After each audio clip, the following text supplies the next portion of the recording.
स्वागत करता हूं अपने YouTube चैनल शिवम ट्यूटोरियल में। दोस्तों आज की इस वीडियो में हम बात करने वाले हैं कास्ट इनकम रेसिडेंस सर्टिफिकेट। अगर आप पोस्ट मैट्रिक स्कॉलरशिप का फॉर्म भरे हैं और उसमें रिजेक्ट हो गया है तो आप उसे कैसे सही कर सकते हैं, आप उसे री अपलोड कैसे करेंगे। तो दोस्तों आपको वीडियो में पूरी जानकारी मिल जाएगी। तो आप लोग पोस्ट मैट्रिक स्कॉलरशिप सेशन 2024-25 के लिए अप्लाई किए होंगे। बहुत सारे लोग का कास्ट इनकम रेसिडेंस है वो रिजेक्ट हो गया है।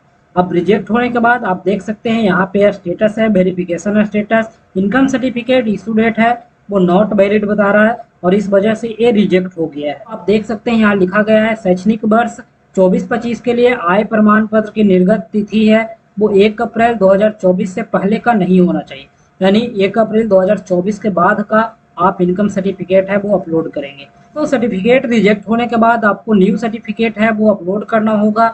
तो इसके लिए आपको सर्टिफिकेट डिटेल में जाना है। यहाँ पे आपको सबसे पहले ऊपर में सेशन है 24-25 सिलेक्ट करना है। दोस्तों आप यहाँ पे देखेंगे रिजेक्टेड लिख दिया गया है। यहाँ पे कास्ट इनकम रेसिडेंस है वो तीनों रिजेक्ट हो चुका है और यहाँ पे आप देख सकते हैं फिर से अपलोड करने का ग्रीन बटन है वो आ गया। अगर ग्रीन आपका शो कर रहा है तो आप अपलोड कर सकते हैं। जिनका अपलोड हो जाएगा उसके बाद है वो एक कलर है वो चेंज कर देगा।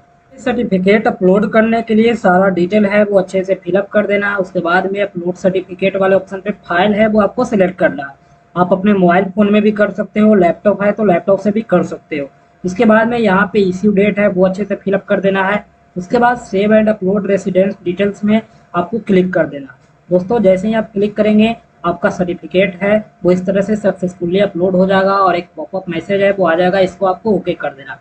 दोस्तों जब ये अपलोड हो जाएगा तो आप देख रहे हैं ग्रीन से इसका कलर है वो ब्लू में चेंज हो जाएगा। अब आप इसे छेड़छाड़ नहीं कर सकते हैं जब तक कि वो रिजेक्ट नहीं होता है। फिर से अगर रिजेक्ट होगा तो फिर से आप अपलोड कर सकते हैं। इस तरह से आपको यहाँ पे इनकम सर्टिफिकेट भी अपलोड करना है, सारा डिटेल फिलअप कर देना है। उसके बाद फाइल को सिलेक्ट कर लेना है और यहाँ पे save and upload income certificate details में क्लिक कर देना। उसके बाद में आपका इनकम सर्टिफिकेट है वो अपलोड हो जाएगा। कास्ट सर्टिफिकेट है वो आपको अपलोड करना है। यहाँ पे भी सारा डिटेल है वो अच्छे से फिलअप करने के बाद फाइल को सिलेक्ट कर लेना है। उसके बाद save and upload caste certificate है उसे आपको क्लिक कर देना है। इसके बाद आपका कास्ट सर्टिफिकेट है वो अपलोड हो जाएगा। दोस्तों आप कलर है वो ग्रीन से ब्लू हो गया है, आप इसे छेड़छाड़ नहीं कर सकते। इसके बाद जब आपका वेरिफिकेशन होगा उसके बाद ये ऑटोमेटिक है वो आपका वेरीफाइड हो जाएगा।